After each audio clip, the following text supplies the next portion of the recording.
Hello student, I am Soumyajit and welcome to Soumyajit maths. আজকের টপিকটা হচ্ছে সেটস।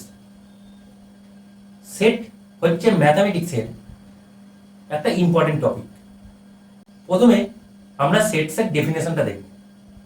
সেটসের ডেফিনেশন বলছে set is a well defined collection of distinct object. অর্থাৎ set is a collection of well defined distinct object. সেটসের ডেফিনেশনটা বোঝার আগে আমাদের কিছু রিয়েল লাইফ এক্সাম্পলের সাহায্যে সেটকে বুঝতে হবে। রিয়েল লাইফ এক্সাম্পল মিন্স সেটকে বোঝার জন্য সব থেকে বেটার এক্সাম্পল হচ্ছে আমাদের ফ্যামিলি, অর্থাৎ আমাদের পরিবার নিয়ে বুঝলে আমরা ইজিলি সেটসকে বুঝতে পারবো। সাপোজ তুমি তোমার পরিবারের কথা চিন্তা করো, তোমার ফ্যামিলির কথা চিন্তা করো। ফ্যামিলিতে তুমি, তোমার বাবা, তোমার মা, অথবা তোমার দাদা অথবা বোন, এরা থাকে। সেটসও সেই রকমই একটা জিনিস। সেটস হচ্ছে একটা ফ্যামিলির মতো, যেখানে কিছু নির্দিষ্ট বা যেখানে কিছু এলিমেন্ট থাকে।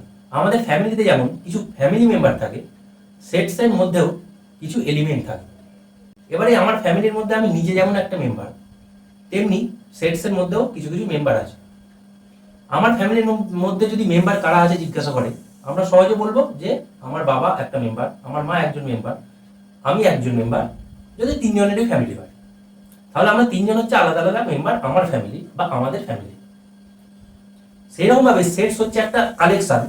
আমরা যেমন আমাদের তিনজনকে নিয়ে, আমার বাবা, আমার মা এবং আমাকে নিয়ে একটা কালেকশন তৈরি করে ফ্যামিলি তৈরি করা হলো, সেরকম সেটস হচ্ছে একটা কালেকশন যেখানে ডিস্টিংক্ট অবজেক্টকে নিয়ে বা ডিস্টিংক্ট নাম্বারকে নিয়ে, সে যা কিছু হতে পারে, তাদেরকে নিয়ে একটা কালেকশনকেই আমরা সেটস বলে থাকি। ম্যাথমেটিক্যালি সেটাকে সেট বলা হয়।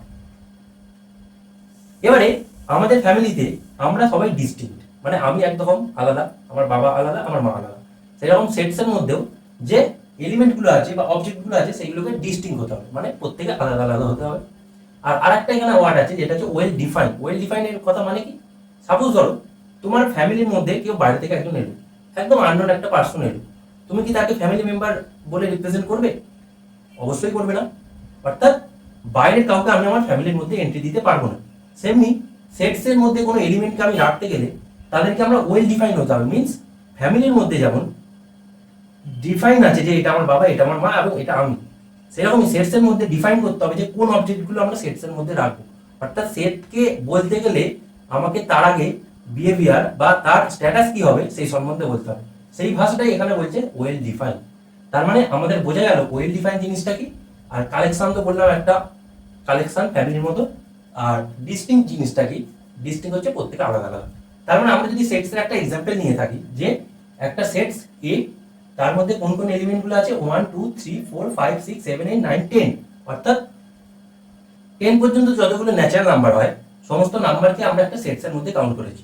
তো এইটাকে আমরা বলে থাকি একটা সেট, যাকে আমরা কার্লি ব্র্যাকেটের মধ্যে লিখবো, তার মধ্যে তার এলিমেন্টগুলোকে লিখবো। ক্লিয়ার হলো সেট জিনিসটা কি? So set is a collection of well defined object. তাহলে সেট জিনিসটা কি আমরা বুঝলাম। এবার আমাদের বুঝতে হবে যে what is an element or member of sets. সেটসের এলিমেন্ট অথবা সেটসের মেম্বার আমরা কাদেরকে বলবো? অ্যাজ এ ফ্যামিলি মেম্বার যেমন আমি নিজে, সেই রকমই ভাবে সেটসের মধ্যে যে এলিমেন্টগুলো আছে বা সেটসের মধ্যে যে অবজেক্টগুলো আছে, সেইগুলোকে আমরা সেটসের এলিমেন্ট অথবা মেম্বার বলে থাকি। তাহলে what is element of set? The object in a set are called its element or member. Clear? So in the above set A, অর্থাৎ আমরা যে সেটটা আগে কনসিডার করেছিলাম যে এ ইজ এ সেট, যেখানে 1 to 10 নাম্বারগুলোকে আমরা অ্যাজ এ কালেকশন হিসেবে নিয়েছি। তো in the above set A the element would be, অর্থাৎ এই সেটের এলিমেন্ট কোনগুলো হবে? 1 2 3 আপ টু 10, অর্থাৎ 1 থেকে 10 অবধি নাম্বারগুলো, 1 to 10 পর্যন্ত যে নাম্বারগুলো আছে সেইগুলো হচ্ছে এ সেটের element. We can say 1 belongs to A. Now this sign is called belongs to. এই সাইনটাকে আমরা কি বলবো? belongs to। মানে এই সাইন দিয়ে আমরা রিপ্রেজেন্ট করে থাকি কোনো একটা এলিমেন্ট সেটসে আছে বা কোন এলিমেন্টটা সেটসে আছে, এই সাইনটাকে আমরা বলে থাকি belongs to সাইন। অর্থাৎ আমরা এইটাকে বলে থাকি ওয়ান বিলংস টু এ, অর্থাৎ ওয়ান এলিমেন্টটা এ সেটের মধ্যে আছে, so we can say one belongs to A. Clear? Similarly, 3 belongs to A because we can see in the set A that 3 belongs to A. Similarly, we can say 7 belongs to A. Clear হলো যে এলিমেন্টগুলো যে এলিমেন্টগুলো sets এর মধ্যে আছে তাদেরকে আমরা কিভাবে short ফর্মে বা ম্যাথমেটিক্যালি লিখবো, সেটা হচ্ছে বিলংস টু সাইন দিয়ে যে 1 বিলংস টু A। ওকে, এবার আমাদের জানতে হবে যে সেটস এর মধ্যে যে এলিমেন্টগুলো নেই, অর্থাৎ ফ্যামিলি মেম্বারের মধ্যে যদি আননোন কেউ আসে তাকে আমরা রিপ্রেজেন্ট করবো কিভাবে, বা সেটস এর মধ্যে যদি একটা আননোন কোনো এলিমেন্ট আসে তাকে কিভাবে রিপ্রেজেন্ট করবো, তাকে আমরা রিপ্রেজেন্ট করবো does not belongs to sign দিয়ে, অর্থাৎ এই সাইনটাকে আমরা বলবো does not belongs to. Clearly we see that 11 does not belongs to A। Sets এর এলিমেন্ট আছে 10 পর্যন্ত, কিন্তু 11 সেটস এর কোনো এলিমেন্ট নেই, মানে সেটস এর মধ্যে নেই। So we can say 11 is not a member of set A and we written as 11 does not belongs to A. Similarly, you can say 20 does not belongs to A. তার মানে যে এলিমেন্টগুলো সেটসে নেই সেই এলিমেন্টগুলোকে আমরা এইভাবে রিপ্রেজেন্ট করতে পারি। ক্লিয়ার হলো এই পর্যন্ত? নেক্সট এবার যেটা দেখবো, usually we denote set by capital letter, অর্থাৎ আমরা যে কোনো সেটসকে ক্যাপিটাল লেটার দিয়ে ডিনোট করে থাকি। এই এক্সাম্পলে আমি ডিনোট করেছি ক্যাপিটাল লেটার এ দিয়ে, তুমি এটাকে ক্যাপিটাল লেটার বি দিয়ে ডিনোট করতে পারো। ক্লিয়ার? যে কোনো ক্যাপিটাল লেটার দিয়ে আমরা সেটসকে ডিনোট করতে পারি।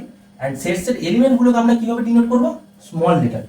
সেটসের এলিমেন্টগুলোকে আমরা কিভাবে ডিনোট করব? স্মল লেটারে। অর্থাৎ যখন কোনো আমরা সেটকে লিখবো তখন সেটাকে আমরা ক্যাপিটাল লেটার ইউজ করে লিখবো, আর যখন কোনো সেটসের এলিমেন্টকে আমরা লিখবো তখন আমরা স্মল লেটার ইউজ করে লিখবো।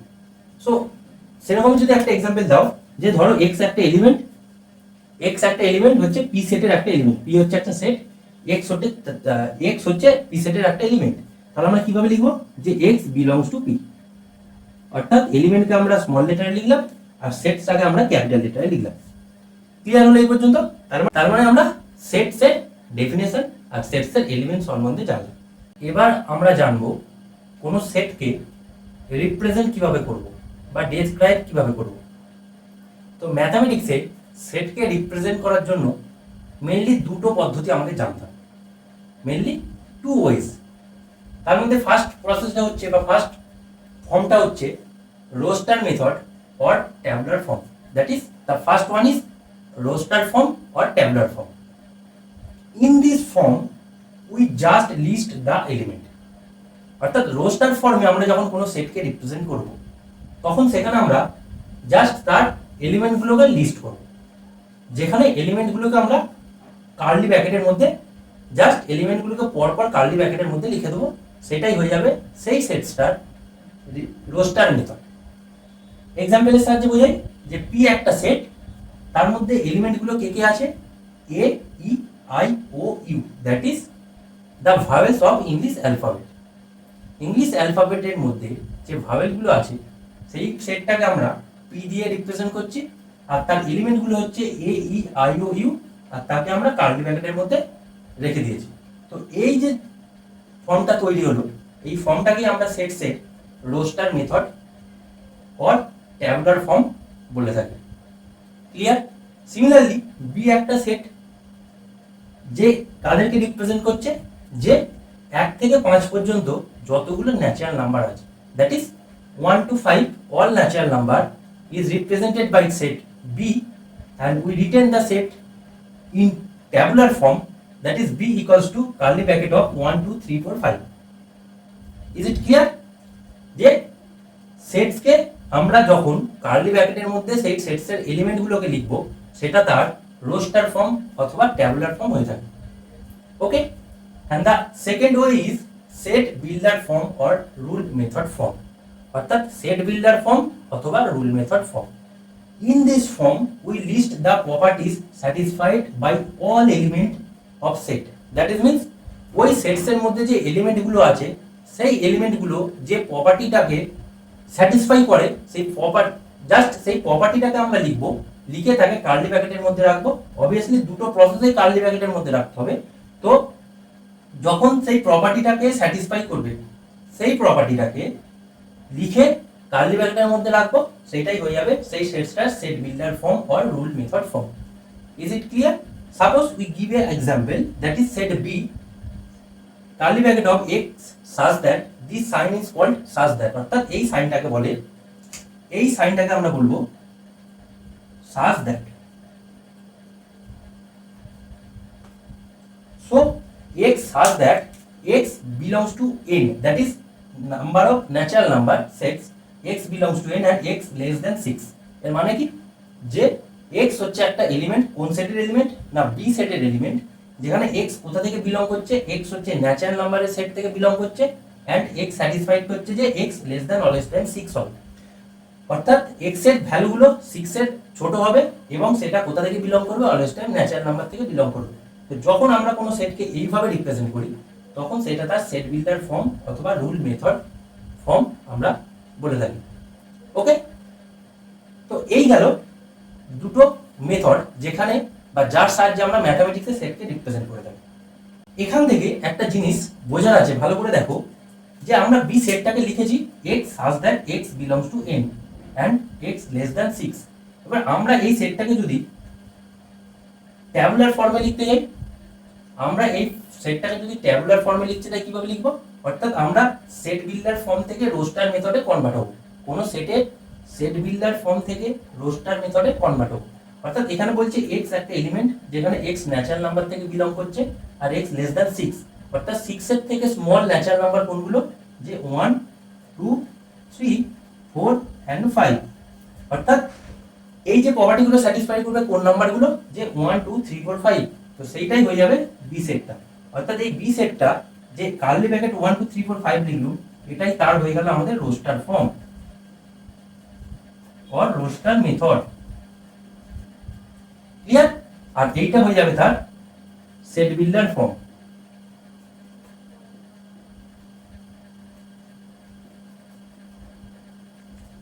ক্লিয়ার হলো যে সেট বিল্ডার ফর্ম থেকে কিভাবে রোস্টার ফর্মে কনভার্ট হবো আর রোস্টার ফর্ম থেকে কিভাবে সেট বিল্ডার ফর্মে কনভার্ট হবো, জাস্ট তার প্রপার্টিটাকে আমরা লিখে দেবো কার্লি ব্র্যাকেটের মধ্যে। তো এভাবে সেট বিল্ডার ফর্ম থেকে রোস্টার ফর্মে কনভার্ট করা যায় আর রোস্টার ফর্ম থেকে সেট বিল্ডার ফর্মে কনভার্ট করা যায়। ক্লিয়ার হলো? এবার আমরা কিছু স্পেশাল সেটের সম্বন্ধে জানবো। প্রথমে যে সেটটা জানবো সেটা হচ্ছে সেট অফ ন্যাচারাল নাম্বার। অর্থাৎ ন্যাচারাল নাম্বার সেটকে আমরা কিভাবে রিপ্রেজেন্ট করি, যে তাকে আমরা ক্যাপিটাল লেটার n দিয়ে রিপ্রেজেন্ট করি আর যাকে কার্লি ব্র্যাকেটের মধ্যে 1 2 3 4 এন্ড সো অন, অর্থাৎ ইনফিনিটি পর্যন্ত চলবে। তার মানে ন্যাচারাল নাম্বারের সেটকে আমরা n দিয়ে রিপ্রেজেন্ট করি আর 1 2 3 4 of curly bracket up to infinity. Clear? তারপর যেটা জানবো সেটা হচ্ছে integer, set of all integers, যাকে আমরা রিপ্রেজেন্ট করি capital letter z or capital letter i and curly bracket of minus infinity to minus 1 0 and 1 to plus infinity. এভাবে আমরা ইন্টিজারকে সেট অফ ইন্টিজারকে রিপ্রেজেন্ট করে থাকি। নেক্সট হোল নাম্বারের set, that is the set of all whole numbers, যাকে আমরা represent করবো w দিয়ে and 0 to plus infinity, curly bracket of 0 to plus infinity. and the last one is rational numbers, that is represent যাকে আমরা করি capital letter q দিয়ে। কি করব না p upon q such that p belongs to z, that is integer, and q belongs to z, that is also integer, and q not equals to 0। অর্থাৎ এখানে আমরা রেশনাল নাম্বার ডেফিনেশন থেকেই বুঝতে পারছি যে q not equals to 0, p by q, যেখানে q not equals to 0 and p and q both are belongs to the integer। ওকে, তো এই চারটে সেট আমাদের জানার ছিল। এবার আমরা যেটা জানবো সেটা হচ্ছে type of sets, that is how many types of sets. সেটসের টাইপের মধ্যে প্রথম যে টাইপটা আমাদের পড়তে হবে সেটা হচ্ছে finite set. What is finite set? Finite or uncountable number of element. অর্থাৎ যে সেটে এলিমেন্টটাকে, অর্থাৎ যে সেটে এলিমেন্টের নাম্বারটা হচ্ছে ফাইনাইট অর কাউন্টেবল, অর্থাৎ এলিমেন্টগুলো আমরা গুণে শেষ করতে পারি। পরিষ্কারভাবে বললে এলিমেন্টটা countable, that is the number of element we can say 50 100 বা 200 300। অর্থাৎ সেই সেটটায় 150টা এলিমেন্ট আছে বা সেই সেটটায় 120টা এলিমেন্ট আছে। এইরকম ভাবে আমরা যখন বলতে পারবো, অর্থাৎ তাতে কতগুলো এলিমেন্ট আছে আমরা ডিফাইন করতে পারবো, সেই সেটসগুলোকে আমরা বলে থাকি ফাইনাইট সেট। একটা এক্সাম্পল দেখো, এফ একটা সেট যেখানে এলিমেন্টগুলো আছে 2, 4, 6, 8 and 10, অর্থাৎ একটা, দুটো, তিনটে, চারটে, পাঁচটা এলিমেন্ট আছে। এই যে আমরা বলতে পারছি কটা এলিমেন্ট আছে, তো সেই রকম সেটসগুলোকে আমরা বলবো সেটা হচ্ছে ফাইনাইট সেট। আর একটা এক্সাম্পল নিয়েছি, all natural number less than 50, অর্থাৎ 50 থেকে কম যতগুলো ন্যাচারাল নাম্বার আছে ইজিলি বলতে পারবো। So this set is A finite set. Clear? Now infinite set. What is infinite set? Uncountable number of element, অর্থাৎ যে সেটে আনকাউন্টেবল নাম্বার অফ এলিমেন্ট আছে, আমরা গুণে শেষ করতে পারবো না বা বলতে পারবো না তাদের কটা এলিমেন্ট আছে, সেই রকম সেটসকে আমরা বলে থাকি ইনফাইনাইট সেট। এক্সাম্পল দেখো, সেটস অফ ন্যাচারাল নাম্বার যেটা শুরু হচ্ছে 1 থেকে আর যার এলিমেন্টের কোনো শেষ নেই, বা লাস্ট এলিমেন্টটা কত আমরা বলতে পারবো না, কারণ এটা প্লাস ইনফিনিটি পর্যন্ত যাচ্ছে, অর্থাৎ 1, 2, 3, 4 এরকম করে up to plus infinity. We can not say what is the last element of this set. So this is a infinite set. Clear? Similarly, Z, that is set of integers, is also a infinite set. অর্থাৎ infinite সেটে আমরা তার number of element কটা সেটা আমরা বলতে পারবো না। এবার এই নাম্বার অফ এলিমেন্টে আমাদের জিনিসটা বুঝতে হবে যে একটা সেটে নাম্বার অফ এলিমেন্টকে আমরা কিভাবে রিপ্রেজেন্ট করি, মানে কটা এলিমেন্ট আছে সেটাকে আমরা কিভাবে রিপ্রেজেন্ট করি। অর্থাৎ cardinal number of a set, যে একটা ফাইনাইট সেটের কার্ডিনাল নাম্বারটাকে আমরা কিভাবে বলবো, যে কতগুলো তাতে এলিমেন্ট আছে। কার্ডিনাল নাম্বার মিন্স তাতে কতগুলো এলিমেন্ট আছে, সেটা অবভিয়াসলি ফাইনাইট সেটের হবে, কারণ ইনফাইনাইট সেটের কটা এলিমেন্ট আছে আমরা বলতে পারবো না। তাই জন্য আমাদের বুঝতে হবে যে cardinal number of finite set, the number of distinct element of a set A is called cardinal number of A. অর্থাৎ এ যদি একটা সেট হয়, সেই সেটের মধ্যে যতগুলো ডিস্টিংক্ট অর্থাৎ আলাদা আলাদা এলিমেন্ট আছে তাদের নাম্বারকে আমরা বলে থাকি cardinal number of the particular set, অর্থাৎ set A. And denote by, যাকে আমরা ডিনোট করে থাকি এন অফ এ, যাকে আমরা কি দিয়ে ডিনোট করে থাকি, যে N of A. Now give the example, A is the set যার মধ্যে এলিমেন্টগুলো আছে 11, 12, 14, 15। তাহলে এর মধ্যে এলিমেন্ট কটা আছে? 4টে এলিমেন্ট আছে। তাহলে এ সেটের কার্ডিনাল নাম্বার কত হবে? অর্থাৎ সেটের কার্ডিনাল নাম্বার মানে হচ্ছে n of a equals to 4, that is the cardinal number of a is 4। যখন তুমি n of a equals to 4 দেখবে তখন তোমাকে বুঝতে হবে the cardinal number of a equals to 4। Clear? এবারে আরেকটা সেট নিয়েছি b, যেখানে কি বলছে x such that x is a letter in word apple, অর্থাৎ অ্যাপেল ওয়ার্ডের যে লেটারগুলো আছে সেইগুলো নিয়ে একটা সেট করতে হবে, যেটা হচ্ছে বি। এবার আমরা বি সেটটাকে আগে রোস্টার ফর্মে লিখব। রোস্টার ফর্মে লেখার আগে আমাকে বুঝতে হবে যে লেটারগুলো অ্যাপেলে আছে, অ্যাপেলে কোন লেটারগুলো আছে? এ আছে, পি আছে, আবার পি আছে, এল আছে, আর হচ্ছে এল আছে, অর্থাৎ এই 5টা লেটার আছে। এবার সেটসের ডেফিনেশন বলেছিলাম যে এই sets is a collection of well defined distinct element, মানে প্রত্যেকটা আলাদা আলাদা এলিমেন্ট। কিন্তু এখানে দেখো দুটো পি, অর্থাৎ পি দুটো এলিমেন্ট, দুটো পি এলিমেন্ট একই এলিমেন্ট, অর্থাৎ সেটস এর মধ্যে আমরা দুটো একই এলিমেন্ট কখনো লিখতে পারবো না। We can not write the repeated element in the set. তার জন্য আমাদের কি করতে হবে? একটা পি কে মুছে দিতে হবে, অর্থাৎ অ্যাপেলের মধ্যে যে ওয়ার্ডগুলো আছে সেটা নিয়ে সেট তৈরি করলে সেটা হবে A P L E. Clear? তাহলে কার্ডিনাল নাম্বার অফ বি কত হয়ে যাবে? 4, that is the cardinal number of b is 4। বোঝা গেল যে cardinal number of finite set আমরা কিভাবে রিপ্রেজেন্ট করি আর কিভাবে ফাইন্ড আউট করি।